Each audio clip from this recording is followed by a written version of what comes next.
Welcome to our channel.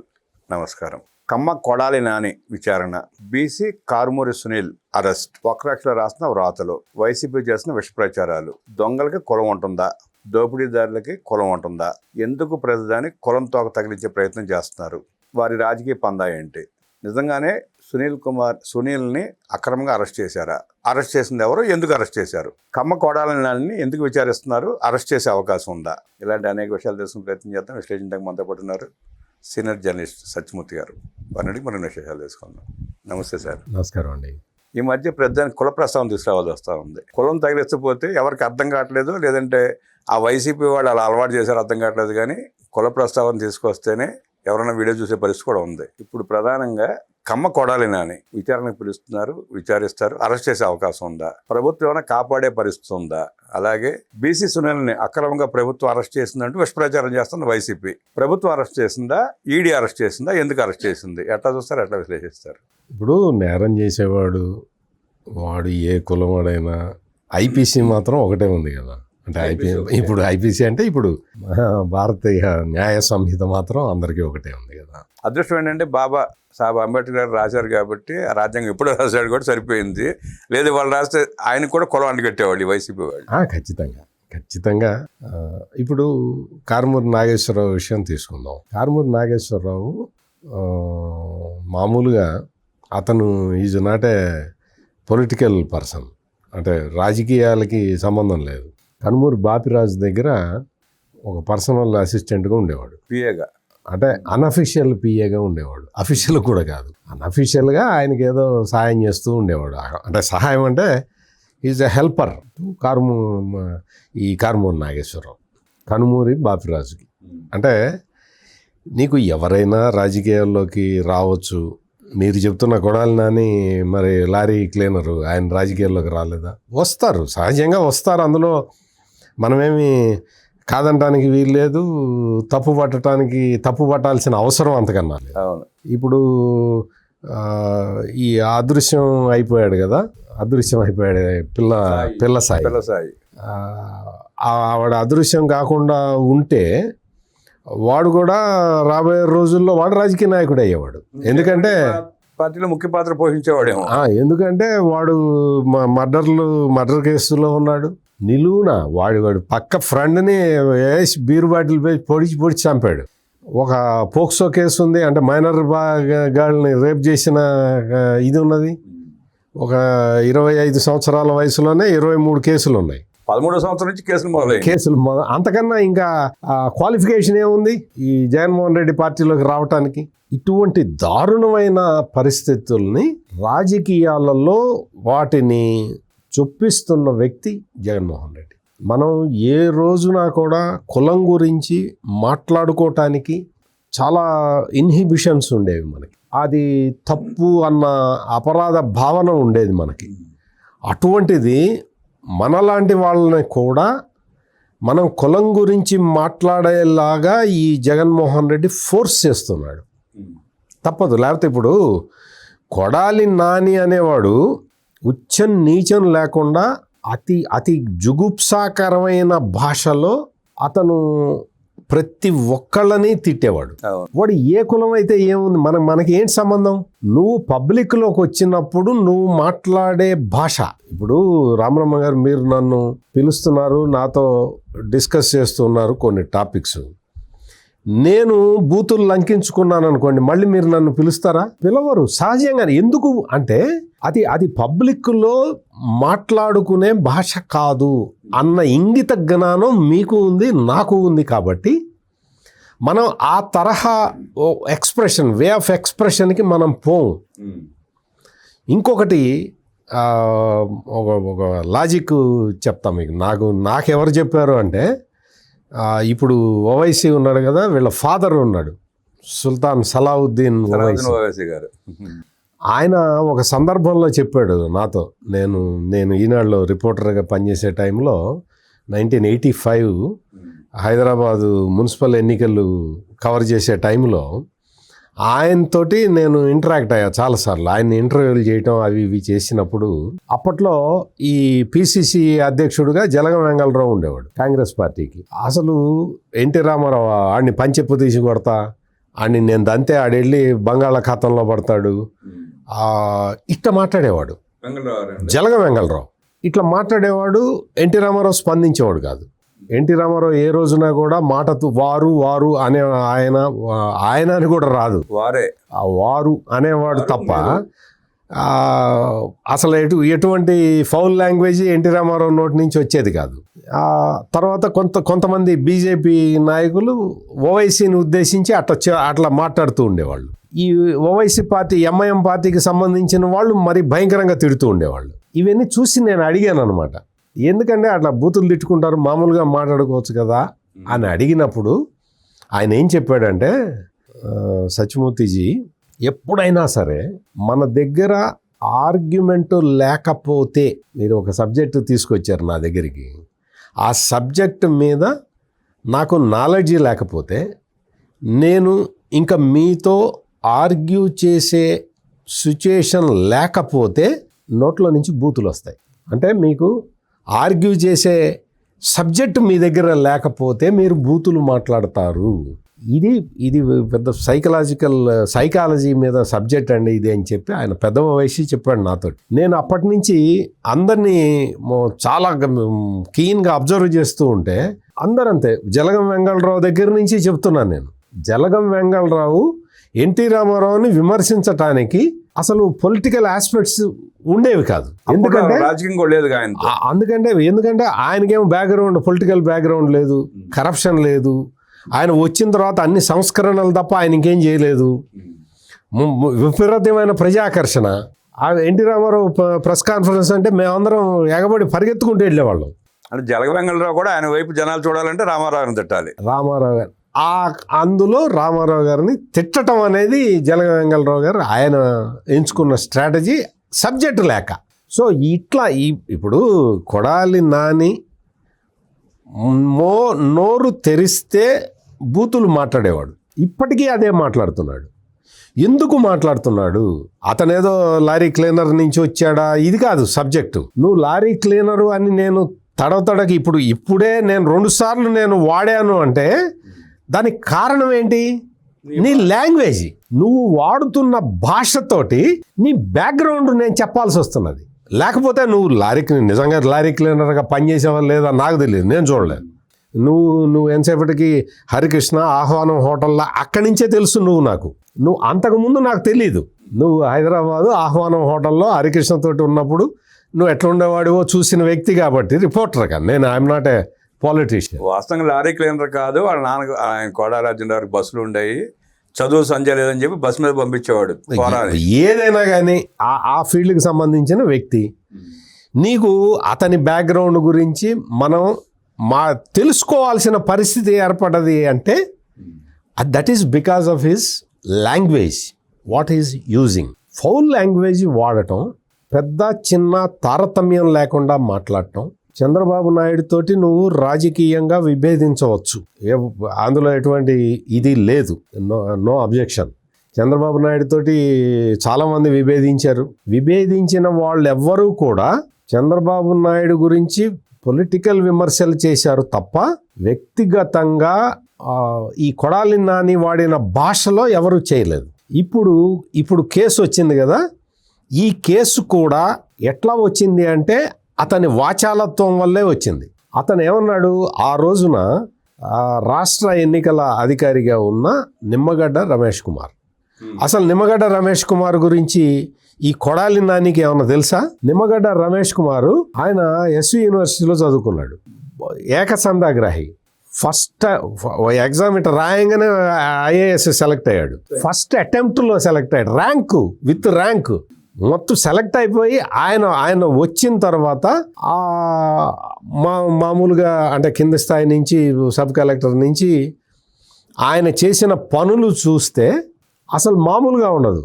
అంత నిమ్మగడ్డ రమేష్ కుమార్ అంత నిజాయితీపరుడు చాలా తక్కువ మంది ఉంటారు. అటువంటి నిజాయితీపరుడు, ముక్కుసూటి మనిషి, ఏది మనసులో దాచుకోడు, చాలా క్లియర్గా ఎక్స్ప్లెయిన్ చేసి చెప్తాడు.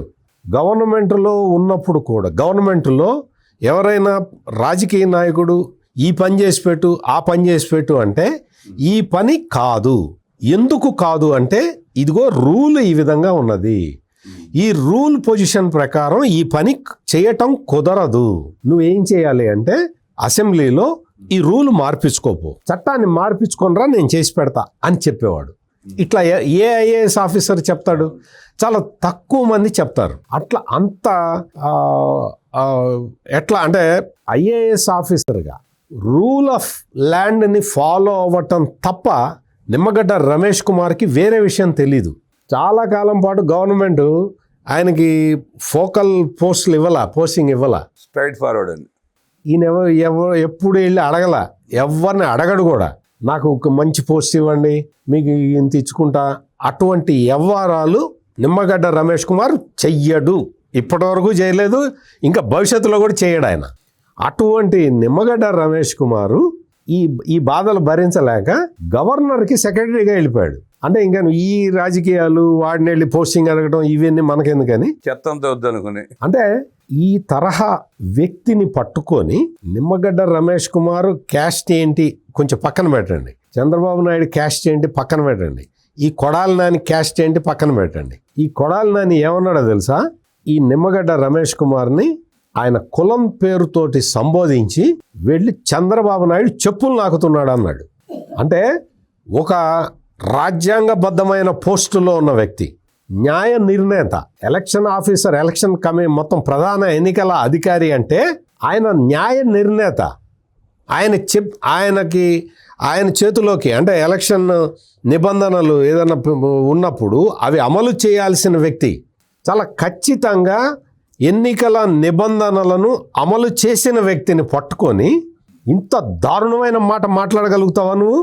అందుకనే నిన్ను లారీ డ్రైవర్ అనేది, లారీ క్లీనర్ డ్రైవర్ కూడా కాదు. ఎందుకు అంటే నువ్వు నిమ్మగడ్డ రమేష్ కుమారు, చంద్రబాబు నాయుడు ఒకే కులమైన నువ్వు అదే కులం కదా. నిన్ను జగన్మోహన్ రెడ్డి ప్రయోగించాడు. నీకు ఆ ఇంగిత జ్ఞానం ఉండాలి.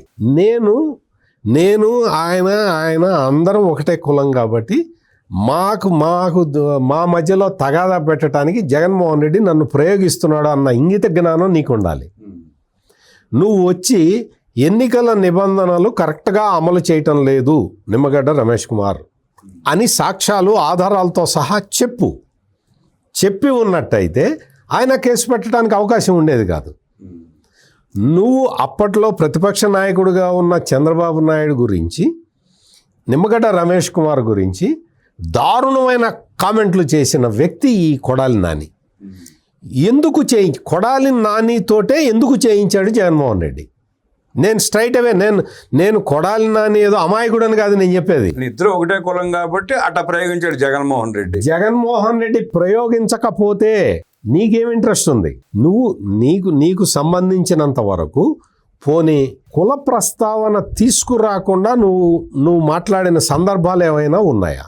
నిండు అసెంబ్లీలో కమ్మ కులం గురించి నువ్వు మాట్లాడావు, అమరావతి రైతుల గురించి మాట్లాడాడు. అసలు మామూలుగా కాదు. అసెంబ్లీలో కమ్మోళ్ళు ఇట్లా, కమ్మోళ్ళు అట్లా, కమ్మోళ్ళు ఎవరు చంద్రబాబు వెనక లేరు అని చెప్పటానికి ఏం మాట్లాడాడో ఆ రోజు అసలు నిజంగా ఎక్స్ప్లెయిన్ చేయడానికి కూడా చాలా కష్టంగా ఉంటుంది. అటువంటి కొడాలి నాని తన వాచాలత్వంతో, తన వదరుబోతుతనంతో నిమ్మగడ్డ రమేష్ కుమార్ మీద చేసిన కామెంటు ఆ కారణంగా ఆయన కేసు పెట్టారు. ఇది ఎన్నికల అధికారి, రాజ్యాంగబద్ధమైన పోస్టు. నువ్వు గవర్నర్ని, నువ్వు జడ్జీలని నీ ఇష్టం వచ్చినట్టు మాట్లాడితే ఊరుకుంటారా? అదే ఇది కూడా, ఈ పోస్ట్ కూడా అటువంటిదే. అందుకని ఆయన కంప్లైంట్ ఇచ్చాడు. అంటే అతనికి తెలిసి వచ్చి ఉండదు అసలు ఆ పోస్ట్ ఏంటి, ఆ పోస్ట్ విలువ ఏంటి, అసలు ఐఏఎస్ ఏంటి, ఆయన క్యారెక్టర్ ఏంటి తెలిసి వచ్చి ఉండదు అడిగి. అప్పట్లో మంత్రి, ఈ తిట్టేటప్పుడు అతను మంత్రి. నీకు మంత్రి అన్నప్పుడు నీకు బాధ్యత ఉంటుంది. నీకు తెలియకపోతే పక్కన ఆఫీసర్ని అడిగి తెలుసుకోవాలి. లేదు, నువ్వేమీ చిన్నపిల్లాడివేం కాదు, నువ్వు రాజకీయాల్లో డక్కా ముక్కీలు తిన్న వ్యక్తివి. నువ్వు కేవలం జగన్మోహన్ రెడ్డి ప్రాపకం కోసం నువ్వు నీ సొంత కులాన్ని నువ్వు తిట్టావు. నిజాయితీపరుడైన అధికారి మీద అభాండాలు వేశావు. మంత్రి కాబట్టి, అంటే ఎన్నికల ఆఫీసరు కేసు పెట్టినా కానీ అతను మంత్రి కాబట్టి గవర్నమెంట్ పర్మిషన్ ఇవ్వాలి. గవర్నమెంట్ పర్మిషన్ ఇచ్చిన తర్వాత మనం అప్పుడు చూసాం కదా చంద్రబాబు నాయుడు కేసు అప్పుడు 17(1) ఆ సెక్షన్ ప్రకారం గవర్నమెంట్ పర్మిషన్ ఇవ్వాలి, తర్వాత గవర్నర్ కూడా పర్మిషన్ ఇవ్వాలి. గవర్నమెంట్ ఇస్తే ఆటోమేటిక్గా గవర్నర్ ఇచ్చేస్తాడు. ఆ తర్వాత కేసు ప్రొసీడ్ అవుతుంది. అంటే ఇంత దాకా ఎందుకు తెచ్చుకున్నావు కొడాలి నాని? తుచ్చమైన రాజకీయం కోసం నువ్వు ఇంత బరితెగించి నువ్వు నిమ్మగడ్డ రమేష్ కుమార్ లాంటి ఒక నిజాయితీపరుడైన అధికారిని, చంద్రబాబు నాయుడు లాంటి senior most politician in India, plus ఆయన ఇటువంటి ఎదవ పనులు ఏ రోజు చేయని వ్యక్తి. అందుకనే ఈ రోజుకి అంటే 4 సార్లు ముఖ్యమంత్రి అవ్వటం అంటే మామూలు విషయం కాదు. మీరు ఒకసారి ముఖ్యమంత్రి కావడానికి సస్తారా? మా ఆకాంక్ష అండి మేము. ఆయన ఇంకోసారి ముఖ్యమంత్రి అయితే ఇండియా రికార్డు సాధిస్తాడు ఆయన. అటువంటి మనిషిని పట్టుకొని చంద్రబాబు నాయుడు క్యాస్ట్, నీ క్యాస్ట్ గారి గురించి కాదు నేను చెప్పేది, ఆయన ఎక్స్పీరియన్స్ గురించి. ఆయన ఎక్స్పీరియన్స్ని చూసిన తర్వాత, ఆయన దగ్గర నువ్వు పనిచేసిన వ్యక్తిగా, ఆయన సంతకం పెడితే ఎమ్మెల్యే అయిన వ్యక్తిగా, బీఫామ్ తీసుకొని గెలిచిన వ్యక్తిగా, ఆయన వచ్చి క్యాంపెయిన్ చేస్తే గెలిచిన వ్యక్తిగా, ఒక ఎమ్మెల్యేగా గెలిచామంటే చంద్రబాబు నాయుడు వచ్చి క్యాంపెయిన్ చేయడం వల్ల కదా. అటువంటి వ్యక్తిని పట్టుకొని నీచమైన పదజాలం వాడటం అనేది ఇట్ ఈస్ హైలీ అబ్జెక్షనబుల్. ఈ రోజున అంటే జగన్మోహన్ రెడ్డి ఆ తర్వాత 3.5 ఏళ్ళలో ఉన్నాడు, 4 ఏళ్ళు ఉన్నాడు. ఆ 4 ఏళ్ల పాటు ఆ కేసు తీసి ఫైల్ గవర్నమెంట్ పర్మిషన్ ఎందుకు ఇస్తుంది? ఇవ్వదు కదా. ఆ తర్వాత ఫైల్ మూవ్ అయ్యి హోమ్ సెక్రటరీ దగ్గరికి వస్తే హోమ్ సెక్రటరీ గవర్నమెంట్కి పంపిస్తే గవర్నమెంట్ పర్మిషన్ ఇచ్చింది to prosecute him. So that is the process going on. ఇందులో కులం ఎక్కడుంది చెప్పండి? కొడాలి నాని కులం ఎక్కడన్నా ప్రస్తావన వచ్చిందా? అంటే ఈ కులం గురించి నేను మాట్లాడాను తప్ప అతను మాట్లాడింది అబ్యూజివ్ లాంగ్వేజ్ వాడటం వల్ల, ఎన్నికల ప్రధానాధికారి మీద అబ్యూజివ్ లాంగ్వేజ్ వాడటం వల్ల వచ్చిన కేసు ఇది. ఎలక్షన్ కమిషన్ పెట్టిన కేసు.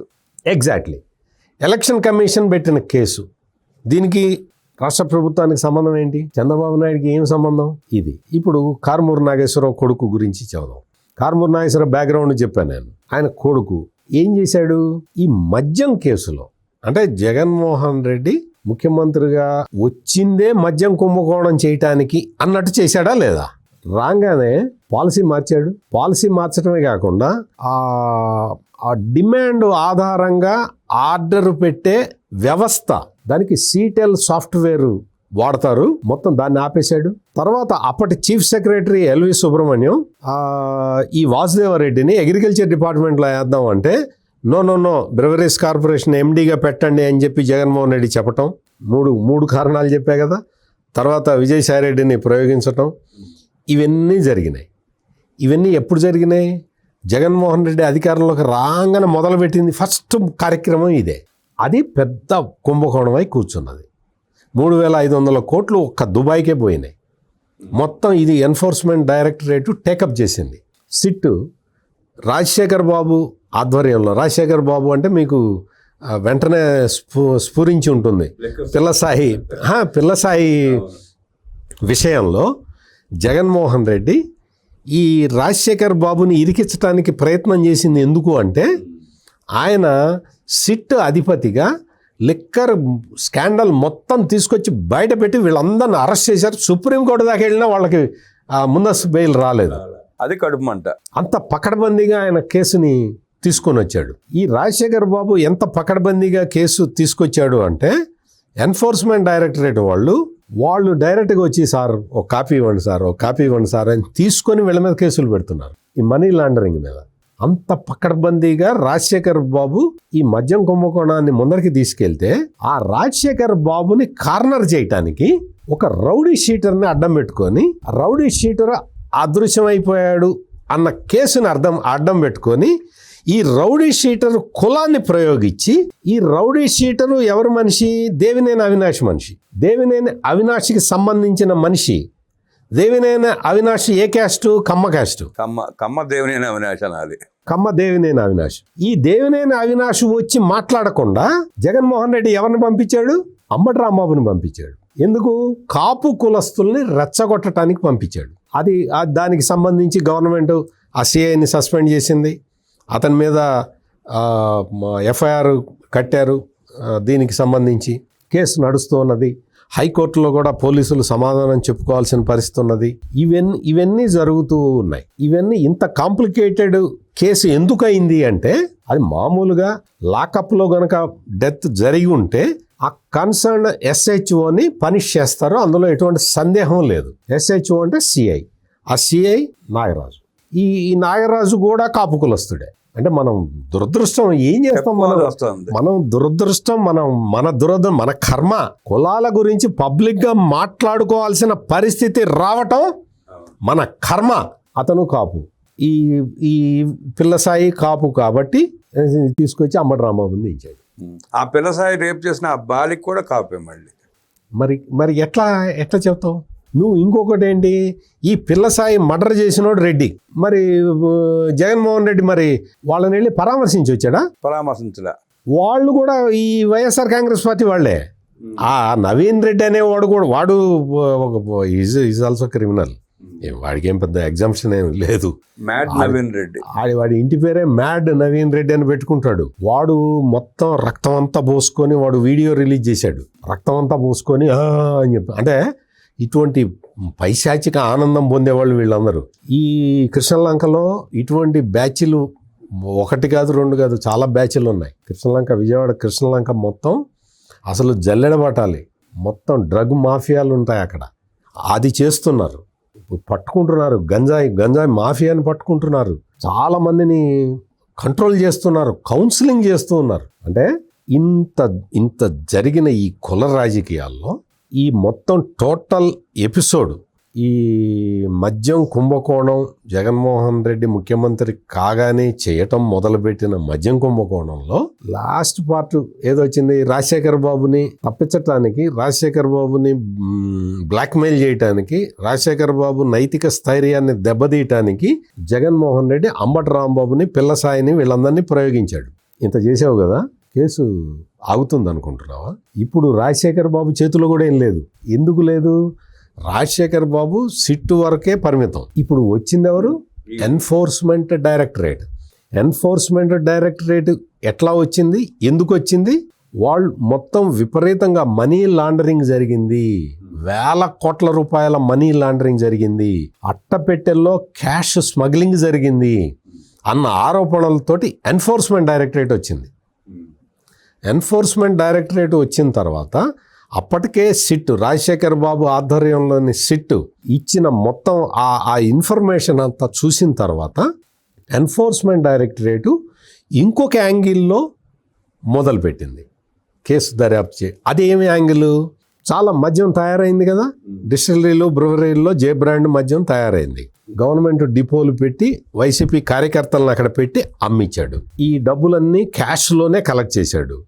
ఈ క్యాష్ అంతా కూడా ఆ రాజకేశ్ రెడ్డికి వాళ్ళ ఆ దగ్గర మొత్తం పోయింది. కొంత క్యాష్ చెవిరెడ్డి భాస్కర్ రెడ్డి వీళ్ళ ద్వారా పోయింది. కొంత మొత్తం ఆ రోజు ముఖ్యమంత్రి పేషీలో పనిచేసిన ధనంజయ రెడ్డి, కృష్ణమోహన్ రెడ్డి వాళ్ళకి కొంత వెళ్ళింది.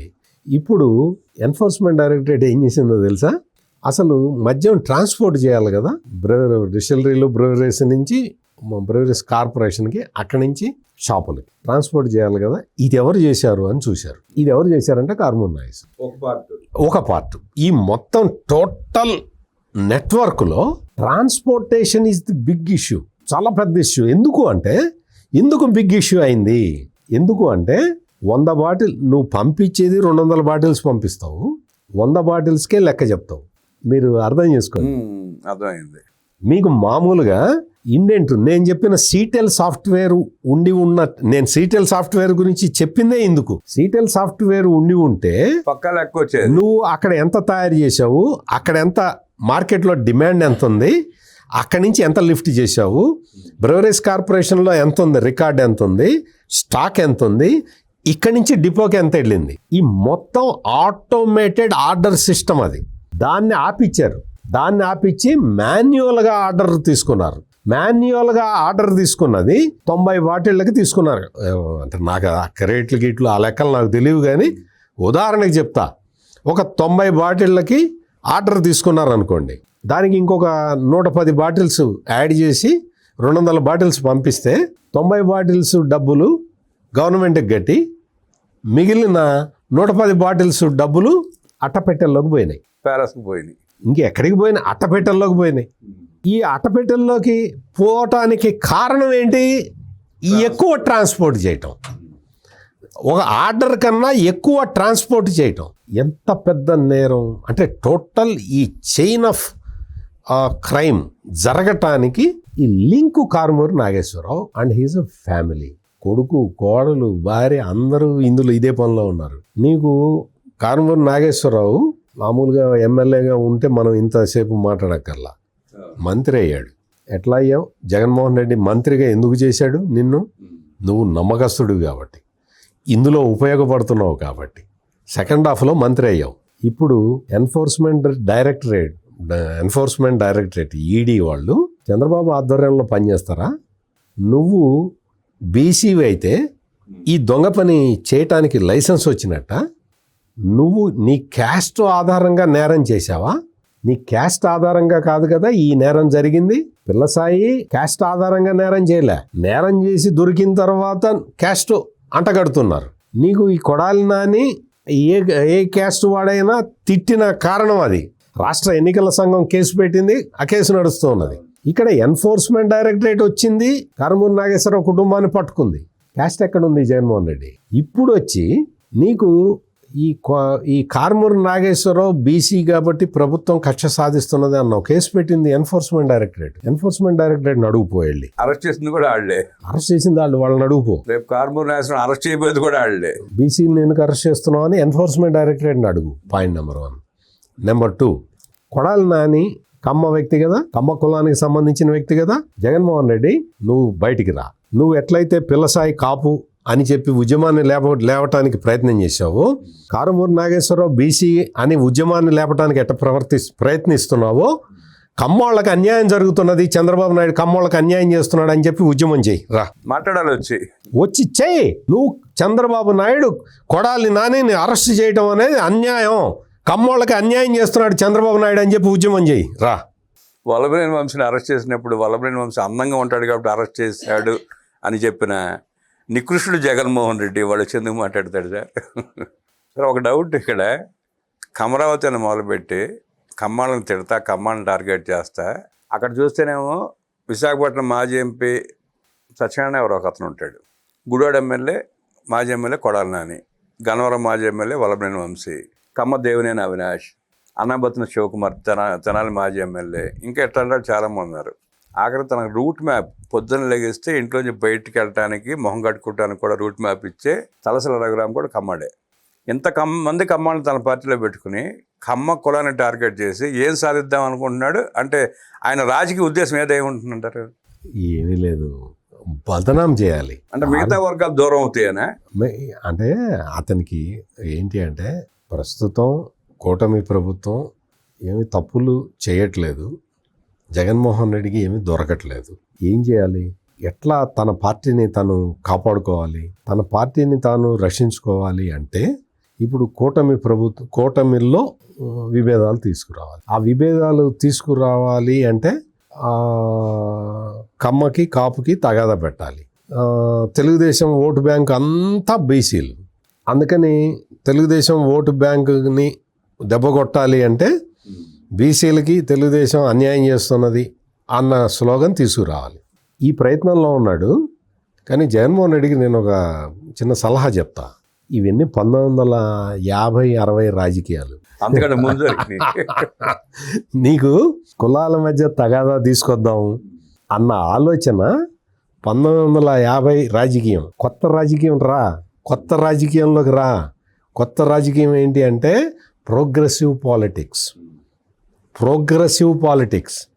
దానికి ఎట్లా ఉంటుంది, కొత్త జనరేషన్ ఎట్లా ఆలోచిస్తున్నది, మనం ఈ కుల రొచ్చుని ఇప్పుడు అన్ని అంబటి రాంబాబుని అరెస్ట్ చేయంగానే కులాన్ని రెచ్చగొట్టడానికి ప్రయత్నం చేశాడు. మీరు కావాలంటే మీరు సర్వే చేయండి, నేను అన్ని గమనించాను కాబట్టి చెప్తున్నా. కాపు క్యాస్ట్ మొత్తం ర్యాలీ అయిపోయిందా అంబటి రాంబాబు వెనక? చిచ్చి పో అవతల పో అన్నారు. నువ్వేంటి నువ్వు చేసిన పని ఏంటి? నువ్వు చంద్రబాబు నాయుడిని బూతులు తిట్టి నిన్ను పోలీసులు అరెస్ట్ చేస్తే నువ్వు వచ్చి మా కులం మొత్తాన్ని బదనాం చేస్తావేంటి అని అసహించుకున్నారు. సేమ్ చాలా సందర్భాల్లో బీసీలని రెచ్చగొట్టడానికి జగన్మోహన్ రెడ్డి చేసిన ప్రయత్నాలన్నీ కూడా బీసీ కులాలు వ్యతిరేకించినాయి.